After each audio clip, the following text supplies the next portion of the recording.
إن الحمد لله نحمده ونستعينه ونستغفره ونعوذ بالله من شرور أنفسنا ومن سيئات أعمالنا من يهد الله فلا مضل له ومن يضلل فلا هادي له وأشهد أن لا إله إلا الله وحده لا شريك له وأشهد أن محمدا عبده ورسوله أما بعد فإن خير الحديث كتاب الله وخير الهدي هدي محمد صلى الله عليه وسلم وشر الأمور محدثاتها وكل محدثات بدعة وكل بدعة ضلالة وكل ضلالة في النار. أعوذ بالله السميع العليم من الشيطان الرجيم من همزه ونفخه ونفثه. بسم الله الرحمن الرحيم. رب اشرح لي صدري ويسر لي امري واحلل عقدة من لساني يفقهوا قولي. بسم الله الرحمن الرحيم.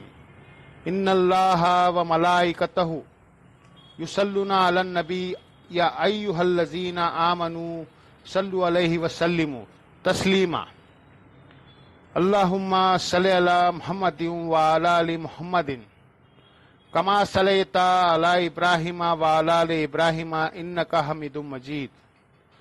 اللهم بارك على محمد وعلى آل محمد كما باركت على إبراهيم وعلى آل إبراهيم إنك حميد مجيد.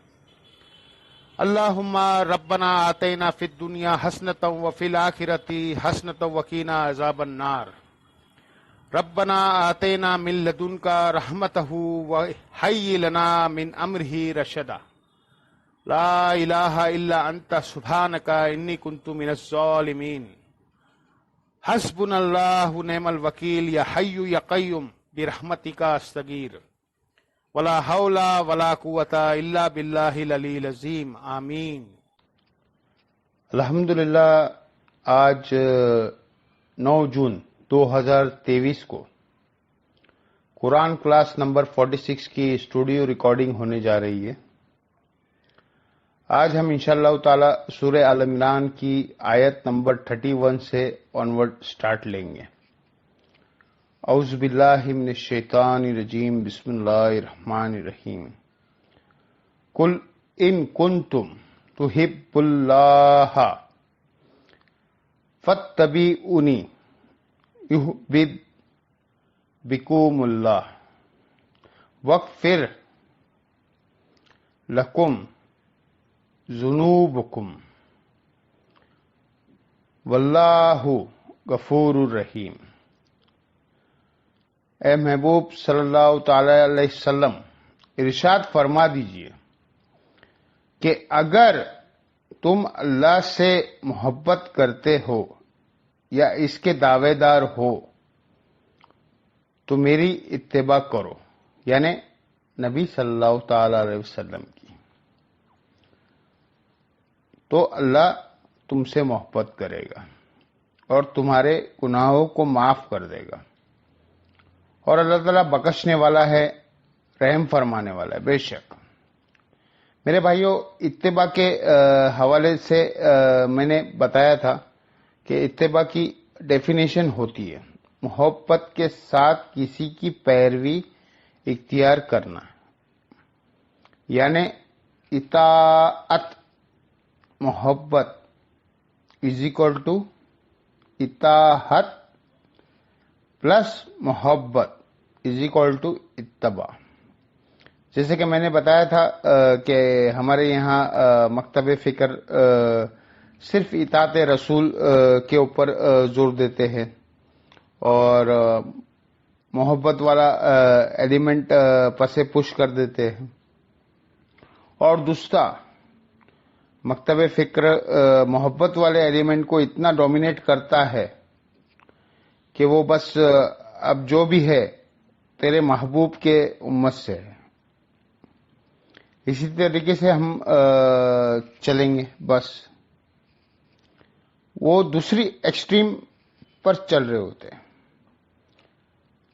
جبکہ قرآن میں اطاعت رسول صلی اللہ تعالی علیہ وسلم کا بھی حکم ہے اور اتباع رسول کا بھی ہے. اور اتباع میں یہاں تک بھی ہوتا ہے کہ محبت کی وجہ سے انسان بغیر کسی لاجک کے، بغیر کسی حکم دیے بھی وہ کام کرنا شروع کر دیتا ہے جس کے ساتھ اس کا عقیدت وابستہ ہوئی. اس کی چند مثالیں میں نے پچھلی کلاس میں ڈسکس کی تھی، آج ان کو ریپیٹ نہیں کرنا چاہتا ہوں. کچھ کریٹیکل حدیث ہے، اس کانٹیکس میں چاہتا ہوں ڈسکس کروں. پہلی حدیث ہے بخاری اور مسلم کی، متفقن الحدیث ہے.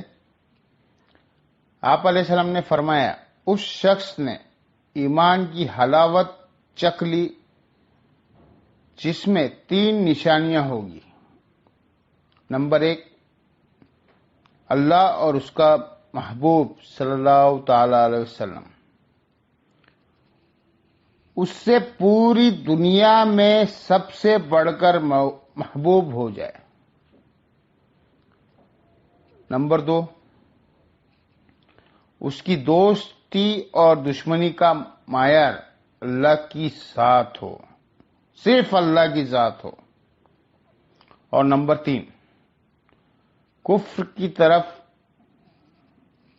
لوٹایا جانا اس کے لیے اتنا ہی مشکل ہو جائے جتنا زندہ آگ میں جلایا جائے. وہ آگ میں جلانے تیار ہو جائے پر اسلام نہ چھوڑے. وہ کم خیال کرنا گناہ کا، برائی کا.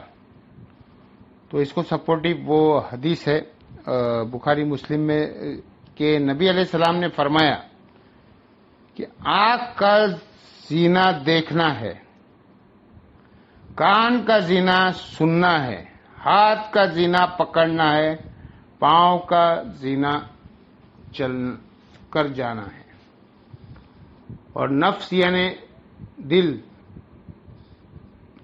تمنا کرتا ہے اور شرمگاہی اس کی تصدیق کرتی ہے. تو وہاں پہ نبی علیہ السلام نے ہر چھوٹی سی چھوٹی برائی کا ذکر کیا ہے. اگر کسی نے اپنے دل میں جان بوجھ کر برائی کا ذکر لا کر اسے لذت حاصل کی تو فرشتوں کو تو نہیں پتا ہے اس کا، لیکن اللہ کے حضور اس کی گرفت ہوگی. تو اللہ تعالیٰ دل کے خیالات کے اوپر بھی گرفت فرما سکتا ہے. البتہ وہ حدیث اپنی جگہ ایک تسلی والی ہے بخاری اور مسلم میں کہ اللہ تعالیٰ نے میری امت سے دل کی خیالات کے اوپر درگزر فرما دیا جب تک اس پر عمل نہ کر لے یا اس کا اپنی زبان پر نہ لے آئے. یعنی دل میں آنے کے والے وسوسوں کو، وسوسے بھی وہ ہوں گے نا جو خود بخود دل میں آئیں گے، جان بوجھ کر لیا جائے تو سر اس کیٹیگری میں فال نہیں کرتا. بہرحال اللہ تعالیٰ کی رحمت کو ایک تقاضا ہے، مقصد کو پورا کرتے ہیں. بالکل اسی طریقے سے قرآن حکیم کی صورتوں جو جوڑوں کے فارم میں ہے وہ مل کر ایک مقصد کو پورا کرتی ہے. کچھ پورشن ایک ہوتا ہے اور کچھ پورشن دوسرا میں. اس کی سب سے بڑی واضح مثال ہے سورۃ الفلق اور سورۃ الناس.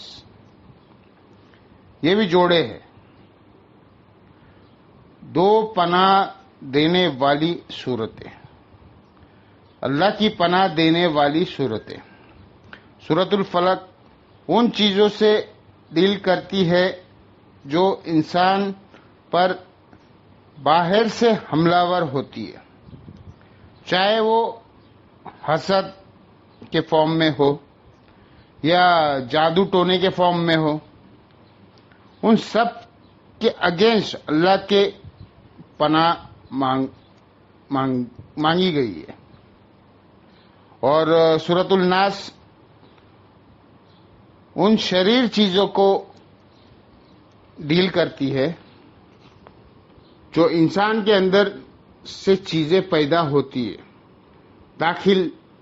داخلی چیزیں، وہ خارجی چیزیں کو اور یہ داخل چیزیں کو. تو یہ دونوں مل کے ایک مقصد کو پورا کرتے ہیں، اور وہ یہ ہے کہ اللہ تعالیٰ کی پناہ حاصل کی جائے ہر اس چیز کا شر سے جو اس نے پیدا فرمایا.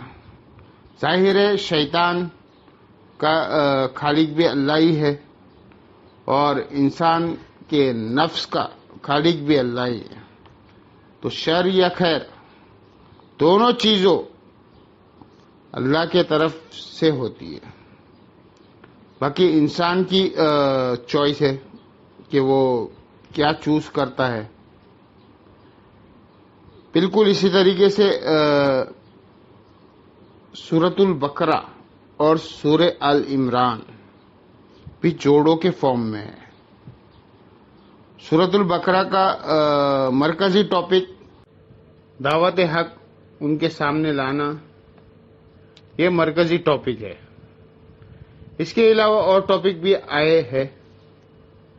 غزوہ احد کی لائیو کامنٹری اس کے اندر 60 آیت کے اوپر ہے، جو مسلمانوں سے نبی علیہ السلام کی ایک نافرمانی ہوئی، نبی علیہ السلام کی، جس نے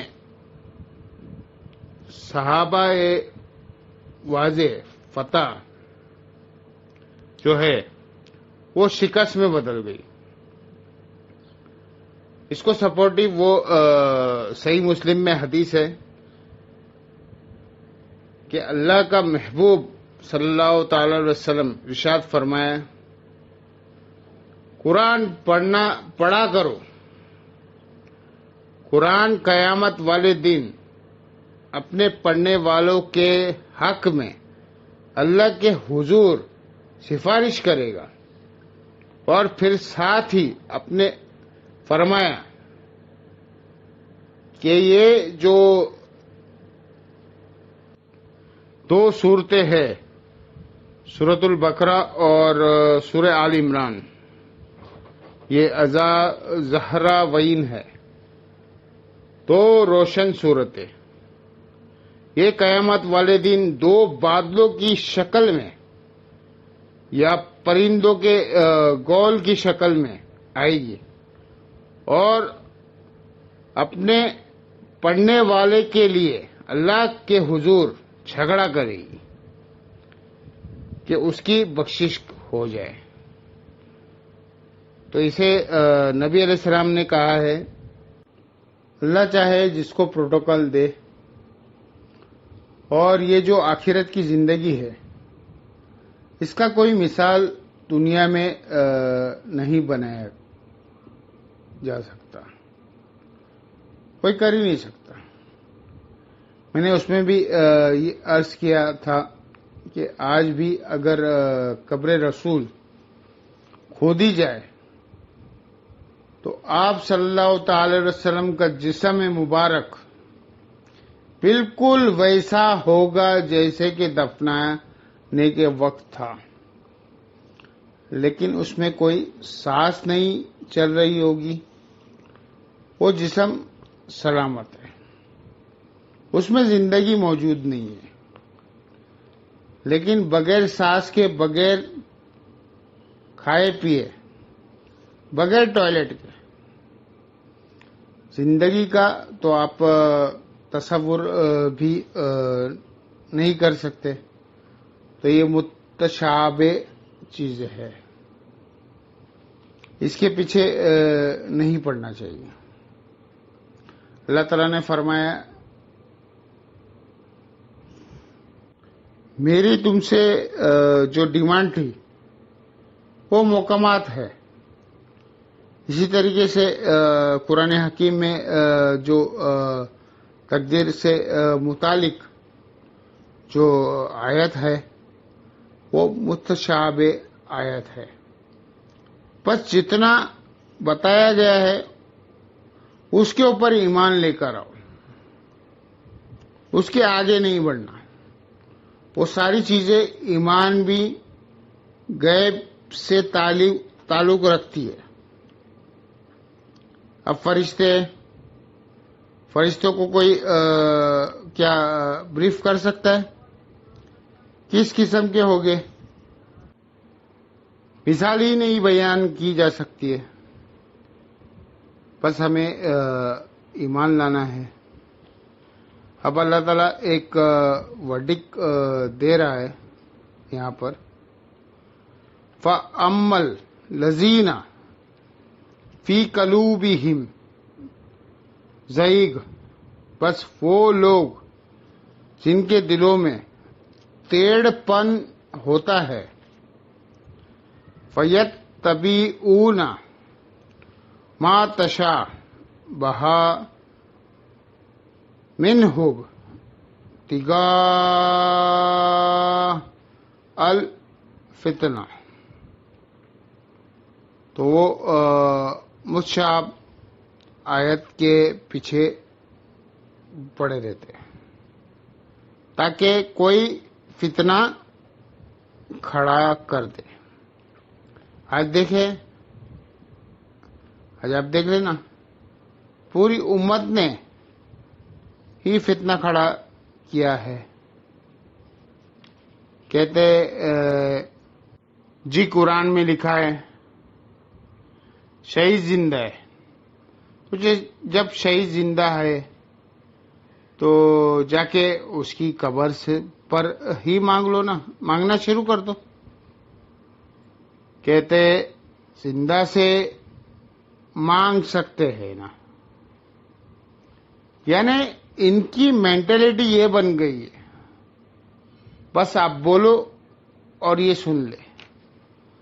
تو مجھ سے ایک ایگزامپل لے لے کہ جو زندہ بندے میرے سامنے بیٹھے ہوئے، میں ان سے کہوں کہ مجھے ایک گلاس پانی پلا دو تو پلا دیں گے. لاؤ کون سے بابا ہے جو دفن ہے، تمہیں پانی پی کے تم ہی پانی پی کے دکھا دو. جو پانی کا گلاس نہیں آپ کو پکڑوا سکتے، اس کو آپ یہ شیخ عبد القادر جیلانی کہہ کے مدد کے لیے پکار رہے. اور دوسری طرف ان کا ذرا سی مثال دے کر سمجھائے نا، اگر ان کو سمجھائے گا تو فورم میں سمجھ آ جائے گا کہ بارش کون برساتا ہے. تو کہیں گے اللہ. ڈیوٹی کس کی ہے؟ فرشتوں کی. بارش فرشتوں سے مانگی جاتی ہے یا اللہ سے مانگی جاتی ہے؟ بے شک اللہ سے مانگی جاتی ہے. وہ ہے محکمات کے اندر اوکھارو تشابہات، اور چند ایک آیت ہے متشابہ آیت ہے. عربی لینگویج میں اس کا مطلب ہوتا ہے ملتی جلتی. یعنی دنیا میں بھی کبھی کسی کو اگر آپ کو اگزامپل دے کر سمجھانا ہوتا ہے تو ظاہر ہے 100% تو ریپلیکا اس کو بیان نہیں کر سکتے، لیکن کوشش ہوتی ہے کہ مثال بیان کر دیا جائے.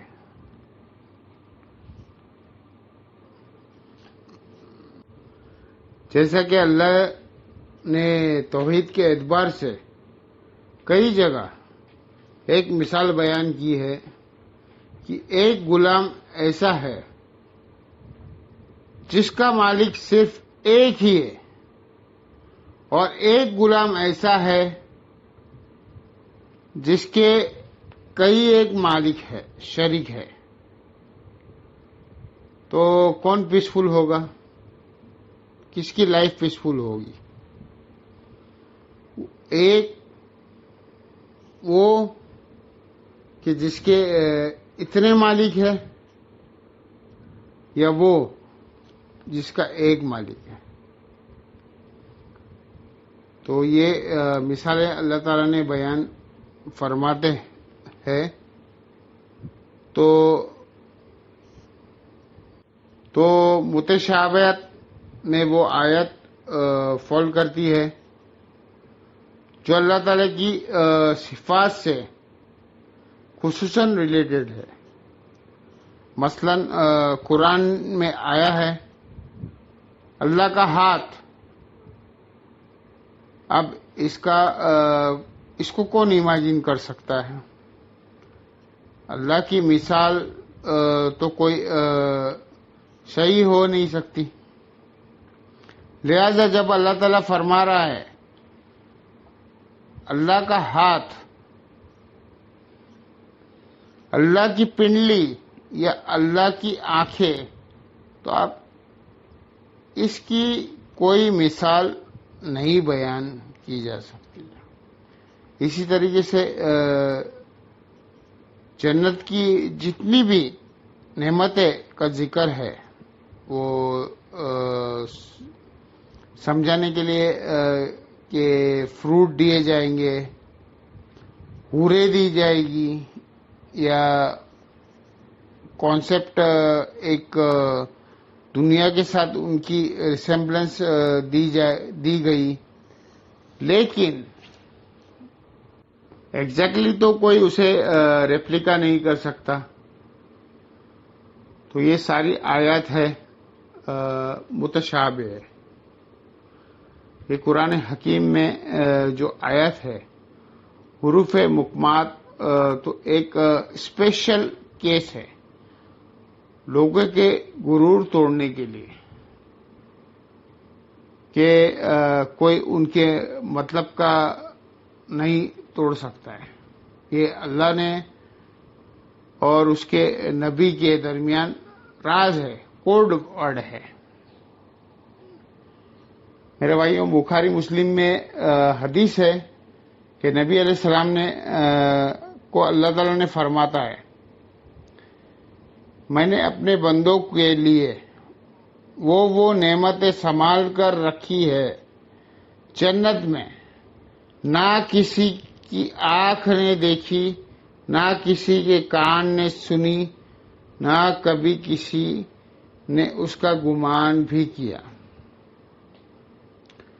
تو قرآن پڑھتے بھی آپ جنت کی نعمتیں امیجن نہیں کر سکتے میرے بھائیوں.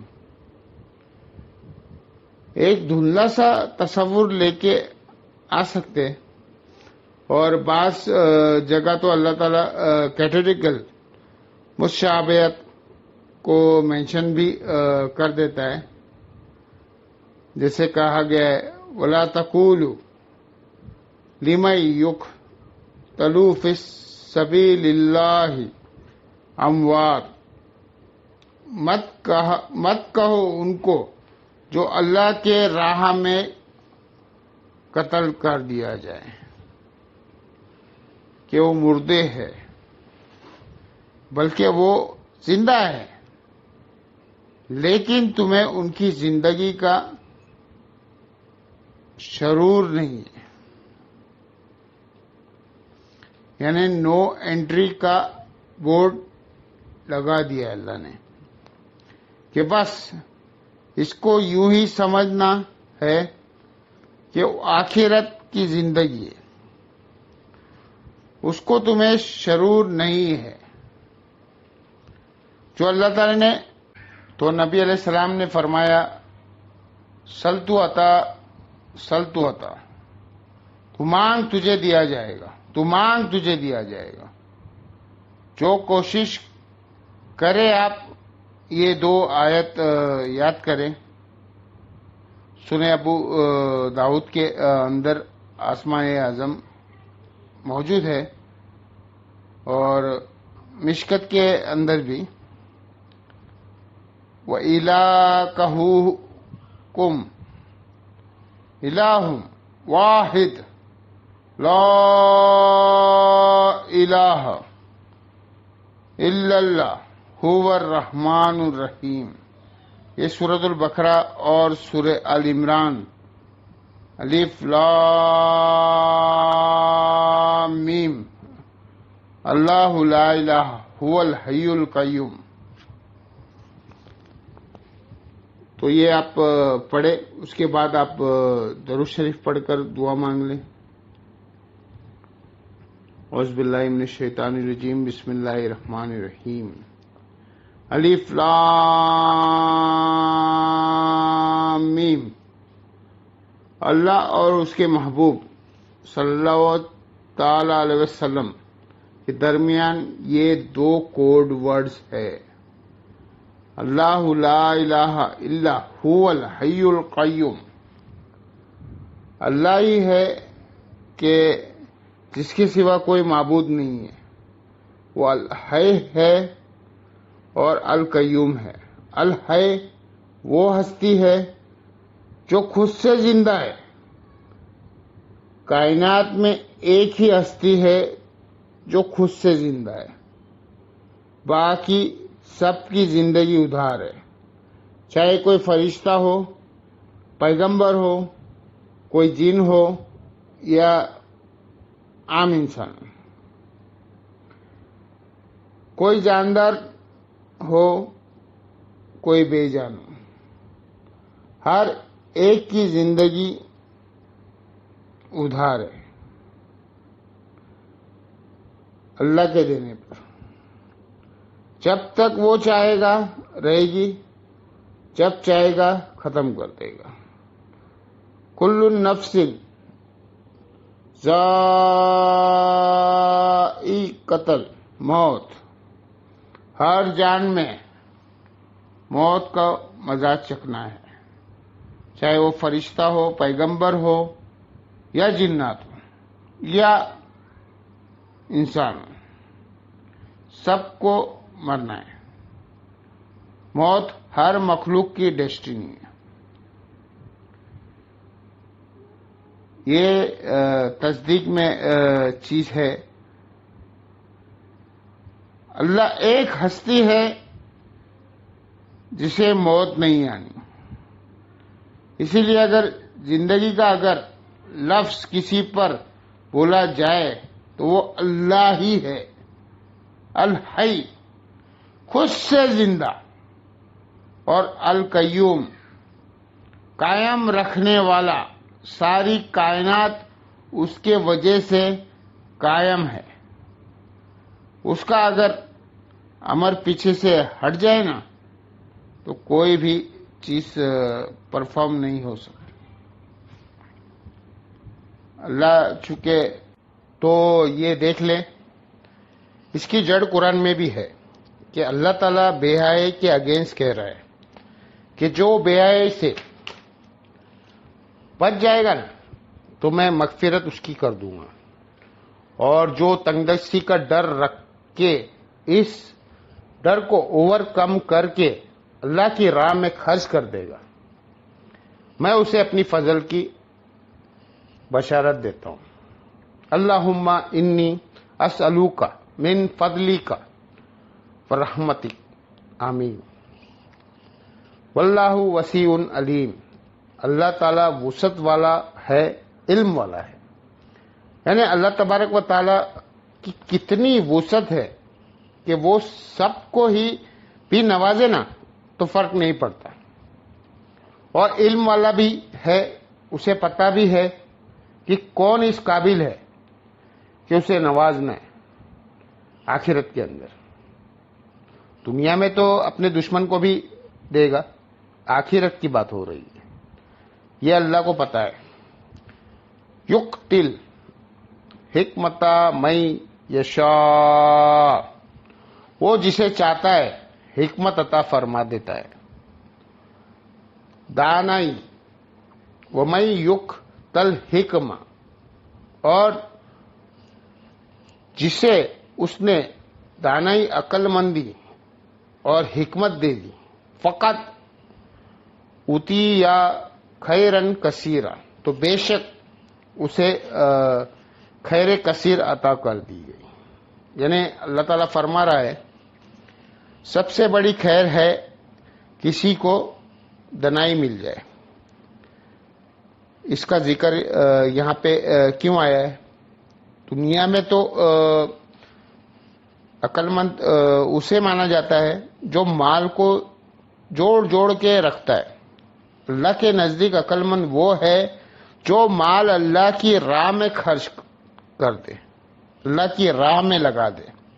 بخاری مسلم دونوں میں حدیث ہے، نبی علیہ السلام نے فرمایا کہ میرا مال میرا مال میرا مال، حالانکہ یہ تیرا مال تو وہ ہے جو تو نے کھا کر ختم کر دیا، یا پہن کر بوسیدہ کر دیا، یا اللہ کی راہ میں خرچ کرنے کے والے دین کے لیے محفوظ کر لیا.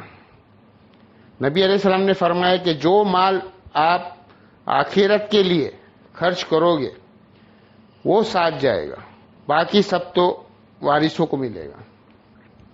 اور وہی مسلم شریف میں حدیث ہے کہ مردے کو 3 اعمال کے ثواب ملیں گے. اس میں سے ایک عمل صدقہ جاریہ ہے جو اپنی زندگی میں اس نے کیا ہے. دوسرا، اگر علم کی بات اگر کسی کو سکھائی تھی وہ بھی اس کے لیے ثواب ملے گا. اور تیسرا، نیک اولاد جو اس کے لیے دعا کرتی ہے. اور بخاری مسلم کی وہ حدیث کہ انسان کے 3 دوست ہیں جن میں سے جو 2 قبر کے باہر رہ جاتے ہیں اور ایک ہی قبر میں ساتھ جاتا ہے. اس کے رشتہ دار اور مال باہر رہ جاتے ہیں اور اعمال ساتھ جاتا ہے. اور اعمال میں سارے اعمال ساتھ جائیں گے آپ کے. وہ والا مال بھی آپ کے ساتھ جا رہا ہے جو نہیں کیا تھا وہ پیچھے رہ جاتا ہے. وما یدکروا الا لہو الباب، اور نصیحت تو نہیں قبول کرتے مگر عقل مند لوگ. جو یہاں اللہ تعالیٰ نے عقل مندی کی نشانیاں بھی بتا دی ہے، جو اللہ تعالیٰ کی دھمکی سے ڈر جائے. واللہ بصیر بالعباد، اور اللہ تعالیٰ اپنے بندوں کے اعمال کو دیکھنے والا ہے. تو پاکیزہ عورتیں وہاں پر ملے گی. اب ایک ہارون یحییٰ صاحب کی ایک ویڈیو ہے، the reality of life of this world. ایک ڈاکیومنٹری ہے، اردو میں بھی ہے. دنیا کی زندگی کی حقیقت، تعاون ہونے کی کئی چیزوں کے بارے میں بتایا گیا ہے. مثال دیکھیں فزیکلی ویڈیوز کے ذریعے، تو یہ حقیقت ہے. دنیا میں ہر ایک چیز کو زوال آتا ہے. انہوں نے اپنے ویڈیو میں ایک ایپل کو کئی دنوں تک کے رکھا ہے اور اس کا کیا حال ہوتا ہے وہ دکھایا گیا ہے. تو میرے بھائی، آخرت میں کسی چیز کو زوال نہیں ہے. عیب جس چیز کا نام ہے نا، آخرت کسی کی نعمت میں نہیں ہے. انسان کا سب سے بڑا عیب کیا ہے؟ موت. اگر میں مروں نا، مجھے کوئی تکلیف نہ آئے، میں بوڑھا نہ ہوں، مجھے پریشانی نہ آئے، تو اللہ تعالیٰ نے میری ضرورت بھی نہیں رہے گی. اللہ تعالیٰ کی میرے کو، اللہ ہماری ضرورت انہی چیزوں کی وجہ سے ہے. پھر اللہ کو کس نے یاد کرنا ہے؟ اللہ کو اس چیز کا پتہ تھا. اللہ تبارک و تعالی نے انسان کو چونکہ بنایا ہے، انسان کو اللہ نے بنایا ہے اس فریم آف ریفرنس سے، اس کی شاکلہ کے اندر ان مجبوریوں کے ساتھ، اسی میں پھر جنت کی لالچ بھی ہے دی گئی ہے اور جہنم سے ڈرایا بھی جاتا ہے. اور یہ جنت کی لالچ دینا اور جہنم سے ڈرانا یہ اللہ کی ڈاکٹرین ہے قرآن کے اندر. اس کی توہین کرنے والا کافر ہے. ہاں، جس شخص نے اس کی توہین کیا وہ کافر ہے. جو شخص کہتا ہے نا مجھے جنت نہیں چاہیے اور نہ مجھے جہنم کا کوئی خوف ہے، میں تو اللہ کے لیے اللہ کی عبادت کرتا ہوں، تو یہ قرآن کے ڈاکٹرین کو انکار کر رہا ہے. یہ جذباتی جملے ہیں، جتنا مرضی چاہے بولے اور مزہ لے، لیکن حقیقت ایسی نہیں ہوتی ہے. اللہ تعالیٰ نے اس ساری چیزیں کے ساتھ، حالات اور واقعات کے ساتھ انسان کو یہ بات سمجھائی ہے کہ اللہ نے اپنی رحمت کو مقام جنت میں بنایا ہے اور اپنے غضب کا مقام جہنم میں بنایا ہے. اس سے بڑے مجرم وہ ہے جو قرآن پر ایمان لانے کے باوجود قرآن کو پسے پشت ڈالے ہوئے، یعنی مسلمان. قرآن اس لیے تو نازل نہیں ہوا تھا کہ ہم لوگوں پر یہ روب ڈالتے رہے کہ کتاب اللہ کی آخری کتاب ہے، تو مسلمان بھی جو ہے اس چیز سے روگردانی کرے گا، تو وہ بھی اس کیٹیگری میں فال کرے گا. اللہ کا کوئی رشتہ دار نہیں ہے میرے بھائیوں. بنی اسرائیل نے دعویٰ کیا تھا کہ ہم اللہ کے بیٹے ہیں، ہمارے رشتہ دار ہے، تو اللہ نے اس کا ڈینائی کیا کہ اللہ کا کوئی سگا نہیں ہے. ان اللہ یکفی علیہ شیء فی الارض ولا فی السماء. بے شک اللہ پر کوئی چیز مخفی نہیں ہے، نہ زمین میں اور نہ آسمان میں.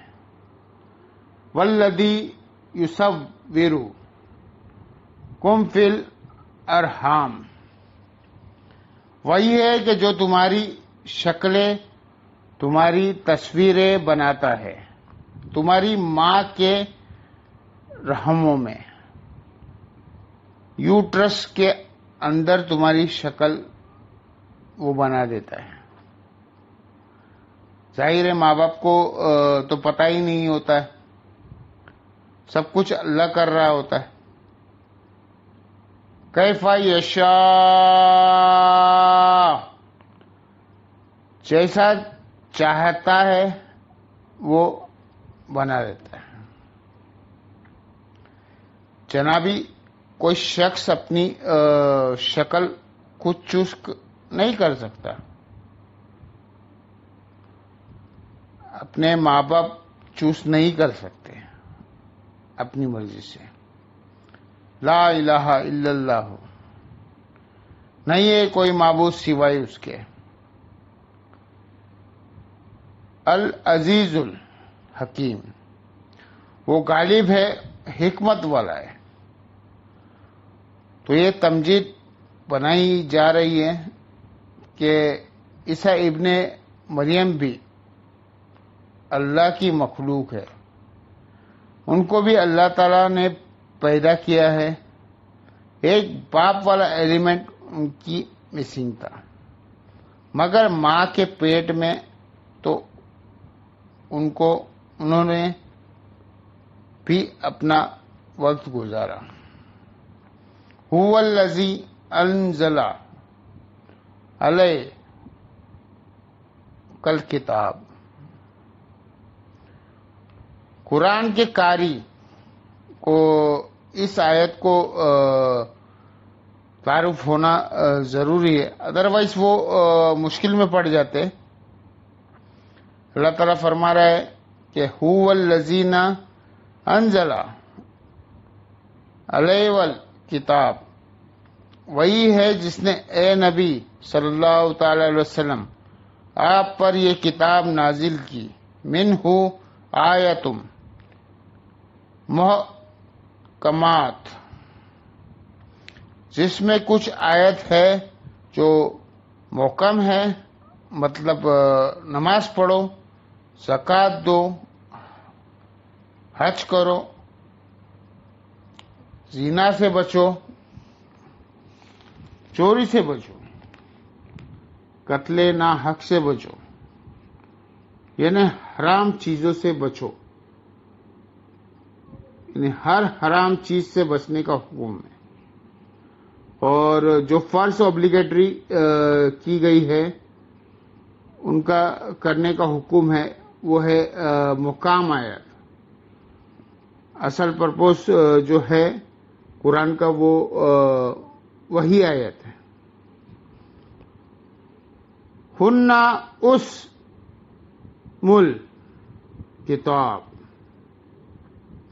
وہ ہے کتاب کی ماں، کتاب کی جڑ، کتاب کی اصل، یعنی جو اللہ نے میسج پہنچانی تھی انسانیت کے لیے. سودی سسٹم کو سپورٹ کر رہا ہے.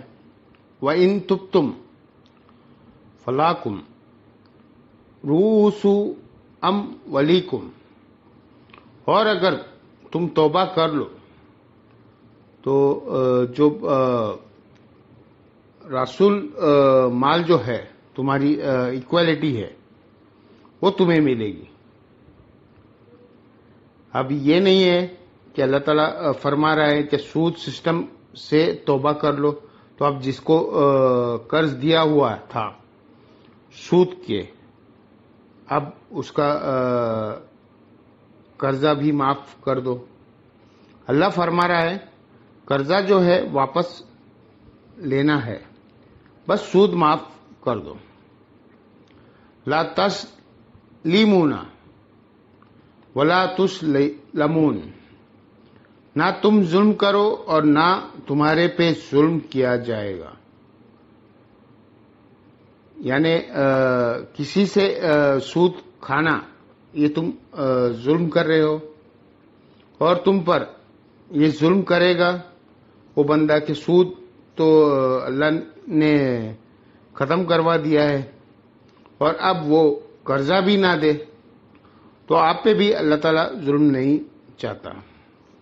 وَإِن كَانَ ذُو عُسْرَةٍ، اور اگر مخروص تنگ دست ہو، فَطِیرَةٌ إِلَى مَیسَرَةٍ، تو کچھ عرصے کے لیے اسے خوش حال ہونے تک کے لیے مہلت دو. وَأَنْ تَصَدَّقُوا، اور اگر تم معافی کر دو، لہا اس کے لیے، علیہ اس پر، ربنا لا تؤاخذنا ان نسینا او اخطانا، آمین. اے رب مت گرفت فرما ہماری کبھی ہم بہک جائے یا خطا کر بیٹھے. ربنا ولا تحمل علینا اسرا کما حملتہ علی الذین من قبلنا، اے رب ہم پر ایسا بوجھ نہ ڈالنا جس طرح اگلے لوگ گزر چکے، ہم سے پہلے جو لوگ ہم سے پیچھے ہے. صحیح بخاری میں حدیث ہے، صحابہ اکرام نے جب شکایت کی تھی نا، یا رسول اللہ اتنی تکلیفیں اٹھانا پڑتی ہے تو آپ علیہ السلام ناراض ہو گئے. آپ نے فرمایا اگلے لوگوں کو تو اتنی تکلیف دی جاتی تھی ایمان لانے پر کہ زمین پر گڈھا کھود کر انہیں کھودا جاتا تھا اور سر پہ آرا رکھ کر 2 ٹکڑے کیا جاتا تھا. ایمان نہیں چھوڑتے تھے، پر وہ لوگ ایمان نہیں چھوڑتے. اور جسموں پر لوہے کی کنگیاں پھیری جاتی تھی جو ہڈیوں تک پہنچ جاتی تھی اور گوشت چھیلا جاتا تھا. اللہ رحم. ربنا ولا تحمل علینا اسرا کما حملتہ علی الذین من قبلنا ربنا ولا تحملنا ما لا طاقت لنا بھی. اے رب ہم پر ایسا بوجھ مت ڈالنا جس کو لے کر ہم چل نہ سکے. وَأَحْنَا اے اللہ ہم سے درگزر فرما. آمین. ویسے عفو کہتے ہیں ڈھیل دینے کو، چھوڑنے کو. وَاغْفِرْ لَنَا اور ہمارے گناہوں کو ڈھانپ دینا. ہماری بخشش فرما ہمارے مالک. وَارْحَمْنَا اور ہم پر رحم فرما. انتا مولانا تو ہی ہمارا پش پناہ ہے. حسبنا اللہ و نعم الوکیل، حسبنا اللہ و نعم الوکیل، حسبنا اللہ و نعم الوکیل. ہم نے اللہ پہ بھروسہ کیا اور وہی بہتر کارگاز ہے، وہی ہمیں کافی ہے. فانصرنا علی القوم الکافرین پس کافروں کے مقابلے پر ہماری مدد فرمانا. تو یہاں پہ یہ سورۃ البقرہ مکمل ہوئی ہے الحمدللہ. اب دیکھیں بیسیکلی بہت بڑے اشارے تھے اس آیت کے اندر، کیونکہ یہ غزوہ بدر سے پہلے نازل ہوئی تھی اور یہ دعائیں سکھائی جا رہی تھی. تمہاری جہاد اور تمہاری قتالت کے وقت شروع ہونے والا تھا. صحابیوں کو اس وقت تو صحابہ کو پتہ بھی نہیں تھا، ان کی تو پوری زندگی جنگوں میں عبرت تھی. یعنی آخری دفعہ بھی، یعنی گھر سے وہ جو نکلتے تھے تو آخری دفعہ مل کے جاتے تھے اپنے گھر والوں سے. تو کافی جنگیں لڑے، حضور کے ساتھ ہوئے، حضور کے بعد بھی، اور ہزاروں لوگ شہید ہوئے.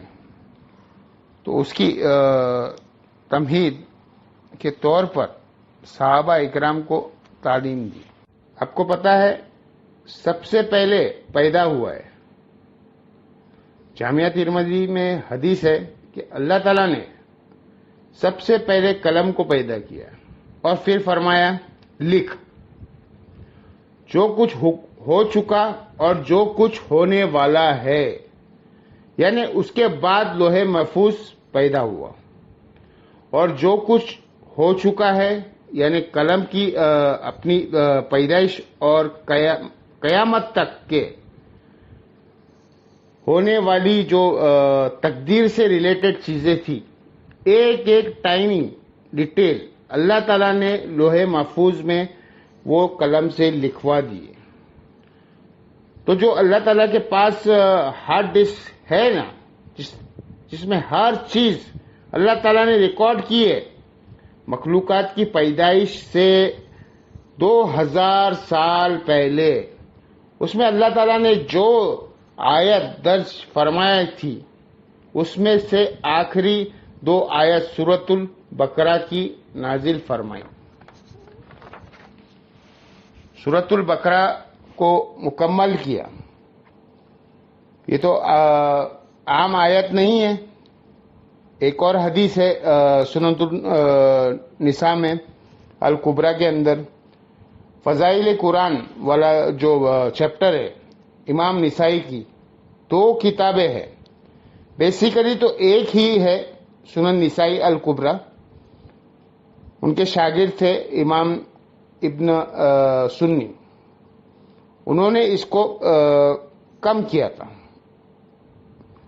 وہ جو اوریجنل کتاب ہے اس میں آلموسٹ 12,000 حدیث ہے، اور اس میں یہ حدیث موجود ہے کہ اللہ کے محبوب صلی اللہ تعالی علیہ وسلم نے فرمایا کہ اللہ تعالیٰ نے مجھے اپنے عرش کے نیچے جو خاص خزانہ ہے اس میں سے سورۃ البقرہ کے آخری 2 آیات عطا فرمائی ہے، جو مجھ سے پہلے کسی پیغمبر کو نہیں دی گئی.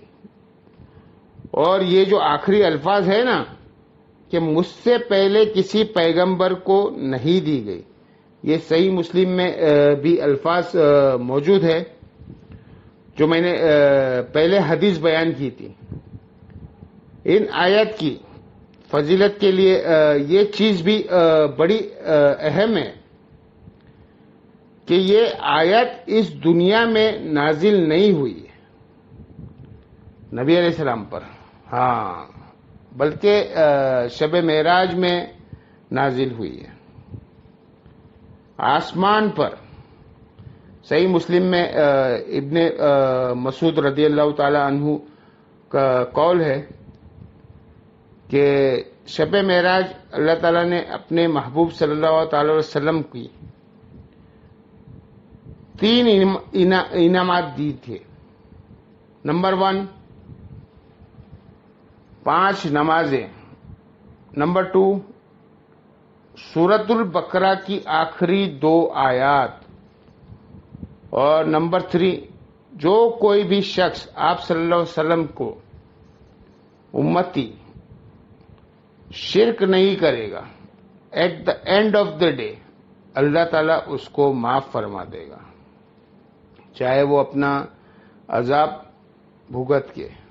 لیکن الٹیمیٹلی بخاری مسلم میں حدیث ہے کہ آخری دفعہ اللہ تعالیٰ مجھے اس چیز کی بھی اجازت دے گا کہ میں دوزخ میں سے بھی اس شخص کو بھی نکال دوں جس کے دل میں رائے کے دانے کے برابر بھی ایمان ہے. ایک اور بخاری مسلم میں حدیث ہے، یعنی جس کے پلے سوائے اس کا کوئی نیکی نہیں ہوگی، کہ صرف اس نے ایک دفعہ کلمہ پڑھا ہے، یعنی یہ نہیں ہے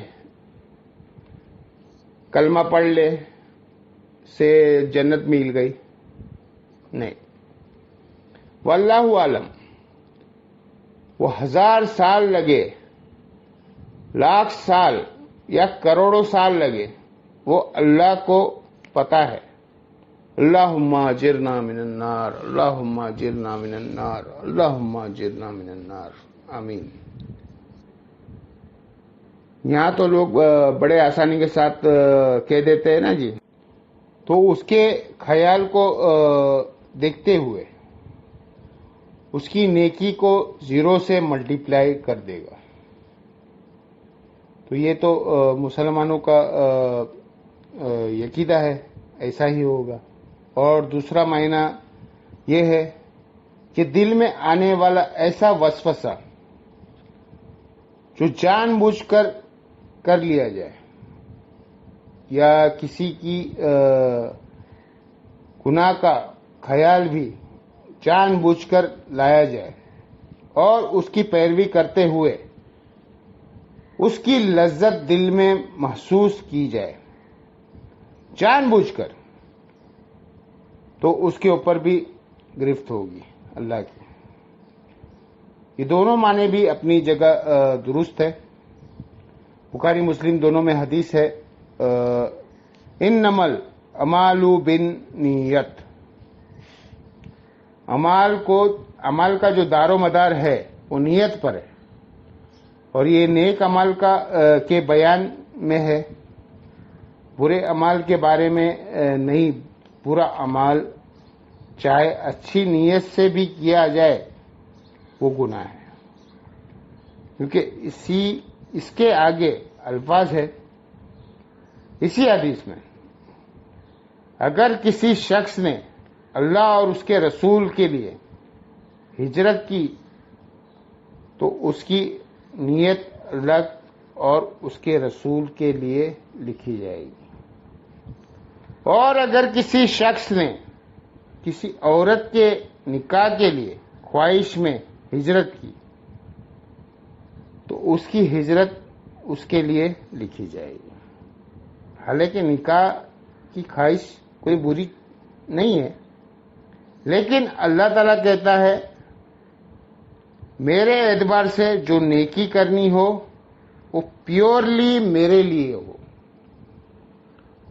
کیونکہ انہی حدیثوں کو لوگ مس یوز کرتے ہیں، ایکسٹرا جوڈیشل ایکٹیویٹیز پرفارم کرتے ہیں، جو یہ میٹر ہے۔ اور میری اس کے اوپر پہلے سے ویڈیوز آ چکی ہوئی ہے، آپ یوٹیوب پر ٹائپ کریں ایکسٹرا جوڈیشل کلنگ ان اسلام،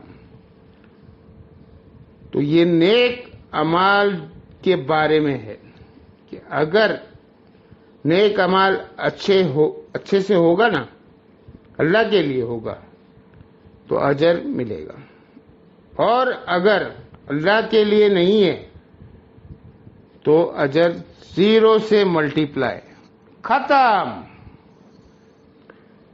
اسی کے سپورٹیو وہ صحیح مسلم میں حدیث ہے کہ اللہ تعالیٰ تمہارے شکلوں کو اور مال کو نہیں دیکھتا، دلوں کو اور اعمال کو دیکھتا ہے۔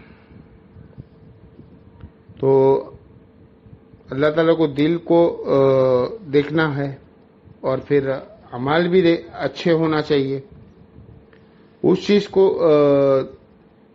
دیکھا ہے اللہ تعالیٰ نے۔ اسی کے سپورٹیو صحیح مسلم کی صحیح حدیث ہے جو میں نے کئی دفعہ بیان کی ہے۔ قیامت والے دن اللہ تعالیٰ کے بارگاہ میں ایک شہید، ایک قرآن کا عالم اور ایک سخی کو پیش کیا جائے گا۔ اللہ تعالیٰ شہید کو، ایک غریب آدمی نبی علیہ السلام کے پاس آیا، اس نے کہا کہ میں بہت تکلیف میں ہوں، تو حضور نے کہا شادی کر لو، اور غریب ہو گیا، کہا دوسری شادی کر لو، اور غریب ہو گیا، تیسری شادی کر لو، اور غریب ہو گیا، چوتھی کر لو، پھر وہ امیر ہو گیا۔ اس طرح سے کوئی امیر نہیں ہوتا میرے بھائیوں، یہ بالکل جھوٹی روایت ہے، بالکل جھوٹی، اس پر آپ کبھی بھی یقین نہیں کرنا۔ 7ویں حدیث ہے صحیح بخاری میں، نبی علیہ السلام نے فرمایا کہ جو شخص مجھے اپنی زبان اور شرمگاہ کی حفاظت دے دے میں اسے جنت کی گارنٹی دیتا ہوں۔ یہ 2 چیزیں بہت کریٹیکل ہے، زبان اور شرمگاہ کا جو معاملہ ہے نا بہت کریٹیکل ہے۔ 8ویں حدیث صحیح مسلم میں ہے، نبی کریم نے فرمایا کہ دنیا کی بڑی میٹھی ہے، دنیا جو ہے بڑی میٹھی ہے، اور اللہ نے دنیا میں تمہیں اپنا خلیفہ بنایا ہے۔ اب وہ دیکھے گا کہ تم کیسے اعمال کرتے ہو، اور پھر آپ علیہ السلام نے فرمایا کہ تم دنیا اور عورت کے فتنے سے بچنا۔ 2 چیزیں فرمائی، دنیا کی محبت، اس کی دولت کی محبت، اور عورت کی، کہ اللہ نے تمہاری آزمائش یہ 2 چیزوں میں رکھی ہے، عورت اور مال۔ دنیا کی محبت، اس کی مال کی محبت اور عورت سے بچنا۔ 9ویں حدیث جامعہ ترمذی میں ہے، نبی علیہ السلام نے فرمایا، تم نے کوئی بھی دو محبت کرنے والے میاں بیوی سے بڑھ کر نہیں دیکھے ہوئے۔ بے شک یہ حقیقت بات ہے، دنیا میں جو اللہ نے محبت میاں بیوی کے درمیان رکھی ہے نا، اس طرح کی ایکسٹریم محبت اور کلوزنس کسی بھی اور رشتے کے اندر نہیں ہے۔ اسلام میں خاندان کی عقیہ کی میاں بیوی ہے۔ ویسے انڈیا پاکستان میں تو ماں باپ کو اونچا درجہ دیا جاتا ہے، وہ جس لیول پر درجہ دیا ہے وہ اپنی جگہ ہے، لیکن جو بیسک یونٹ ہے نا خاندان کا، وہ میاں بیوی کا رشتہ ہے۔ اسی لیے تو مسلم شریف میں آتا ہے نا کہ شیطان کا تخت پانیوں پہ لگا ہوا ہے۔ جو آج کل کے ماڈرن اسکالرس کے موقف ہے، ہو سکتا ہے کہ برموڈا ٹرائنگل پہ ہو، شیطان کا تخت بنا ہوا ہے، اور وہ شام کے وقت اپنے سارے چیلوں سے رپورٹ لیتا ہے۔ ہر کوئی اپنے آفس میں لیتا ہے نا، ویسے تو ہر اس کا چیلا آ کے مختلف قسم کے گناہ گنواتا ہے۔ آج میں نے یہ کیا، میں نے یہ کیا، چوری کا کروایا، ایکسیٹرا ایکسیٹرا، یہ گناہ کروایا۔ ایک چیلا کہتا ہے میں نے میاں بیوی کے بیچ میں علیحدگی کروا دی۔ تو شیطان کسی سے خوش نہیں ہوتا، اسی سے خوش ہوتا ہے، اور اسے گلے لگا کر کہتا ہے کہ اصل کام تو نے کیا ہے، کیونکہ میاں بیوی کے درمیان جدائی ہو گئی تو اولاد تو ایسی ہی ہو گئی، معاشرے کے لیے ناسور بن گئی اولاد بھی۔ بعض اوقات ایسی عورتیں بھی یا مرد بھی اگر دوبارہ اس کا پیچ اپ نہ ہو جائے۔ اللہ تعالیٰ سے دعا ہے جو حق بات میں نے کی، اللہ تعالیٰ ہمارے دلوں میں راسخ فرمائے، اور جذبات میں میرے منہ سے کوئی غلط بات نکل گئی تو اللہ تعالیٰ ہمارے دلوں سے باہر کر دے، ہمیں معاف بھی کر دے۔ اللہم صلی علی محمد وعلی آل محمد کما صلیت علی ابراہیم وعلی آل ابراہیم انک حمید مجید۔ اللہم بارک علی محمد وعلی آل محمد کما بارکت علی ابراہیم وعلی آل ابراہیم انک حمید مجید۔ اللہ تعالیٰ سے دعا ہے جو حق بات میں نے کہی، ہمیں اس بات پہ خود عمل کر کے دوسرے بھائیوں تک پہنچانے کی توفیق عطا فرمائے۔ سبحانک اللہم و بحمدک، اشہد ان لا الہ الا انت، استغفروک و اتوب الیک، وما علینا الا البلاغ المبین۔ جزاکم اللہ خیر۔